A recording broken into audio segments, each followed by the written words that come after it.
ദൈവനാമത്തിന് മഹത്വമുണ്ടായിരിക്കട്ടെ. വലിയ നോമ്പിൻ്റെ 10-ാമത്തെ ദിനം, കാൽവറിയിലേക്കുള്ളതായ നമ്മുടെ യാത്രയുടെ 10-ാമത്തെ ചവിട്ടുപടിയും നാം ചവിട്ടിക്കഴിഞ്ഞു. ഇനിയും ഏറെ ദൂരം നമുക്ക് സഞ്ചരിക്കുവാനുണ്ട്. ഇനിയുള്ളതായ നമ്മുടെ യാത്രകൾ തമ്പുരാൻ്റെ കരം പിടിച്ചുകൊണ്ടുള്ളതാണ്. തമ്പുരാനെ, അങ്ങയോട് കൂടെ സഞ്ചരിക്കുവാൻ, അങ്ങയുടെ ക്രൂശ് എടുത്തുകൊണ്ട് അങ്ങയെ അനുഗമിക്കുവാൻ എന്നെ ഇടയാക്കണമേ എന്ന പ്രാർത്ഥനയോടുകൂടെ നമുക്ക് യാത്രകൾ തുടരാം. നമ്മുടെ അല്പസമയത്തെ ചിന്തയ്ക്കായി തിരഞ്ഞെടുത്ത വേദഭാഗം വിശുദ്ധ മർക്കോസ് എഴുതിയ സുവിശേഷം 8-ാം അധ്യായം, അതിൻ്റെ 34-ാമത്തെ വാക്യം. Gospel according to Saint Mark, chapter 8, verse 34. ഒരുവൻ എന്നെ അനുഗമിപ്പാൻ ഇച്ഛിച്ചാൽ അവൻ തന്നെത്താൻ ത്യജിച്ച് തൻ്റെ ക്രൂശ് എടുത്തുകൊണ്ട് എന്നെ അനുഗമിക്കട്ടെ. വലിയ നോമ്പിൻ്റെ 10-ാമത്തെ ദിവസം നമ്മെ ഓർമ്മിപ്പിക്കുന്നത് ശിഷ്യത്വത്തിൻ്റെ വിലയാണ്.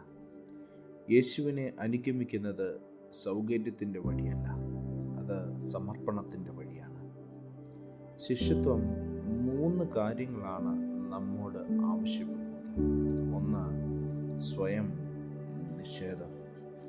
എൻ്റെ ഇഷ്ടം, എൻ്റെ അഭിമാനം, എൻ്റെ സ്വാർത്ഥത എന്നിവ ദൈവത്തിൻ്റെ ഇഷ്ടത്തിന് കീഴ്പ്പെടുക അല്ലെങ്കിൽ കീഴ്പ്പെടുത്തുക.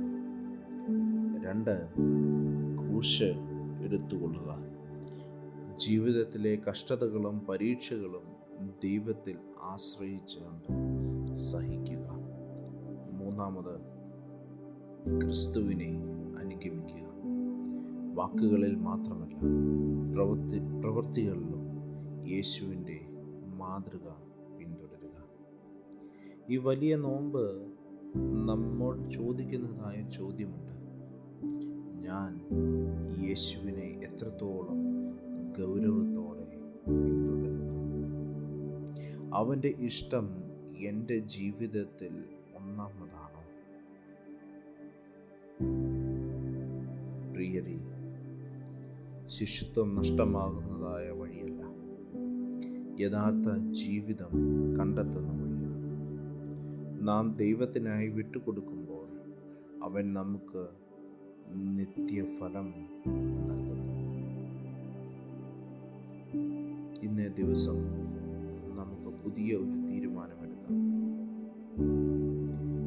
സൗകര്യത്തിനു പകരം ക്രൂശിൻ്റെ വഴി തിരഞ്ഞെടുക്കുവാൻ. കണ്ണുകളെ അടയ്ക്കാം, പ്രാർത്ഥിക്കാം. കർത്താവായ യേശുവേ, നിന്നെ അനുഗമിക്കുവാൻ എനിക്ക് ധൈര്യം തരണമേ. എൻ്റെ ഇഷ്ടങ്ങളെ നിൻ്റെ ഇഷ്ടത്തിന് കീഴ്പ്പെടുത്തുവാൻ സഹായിക്കണമേ. എൻ്റെ ജീവിതം യഥാർത്ഥ ശിഷ്യത്വത്തിൻ്റെ സാക്ഷിയായി തീരണമേ.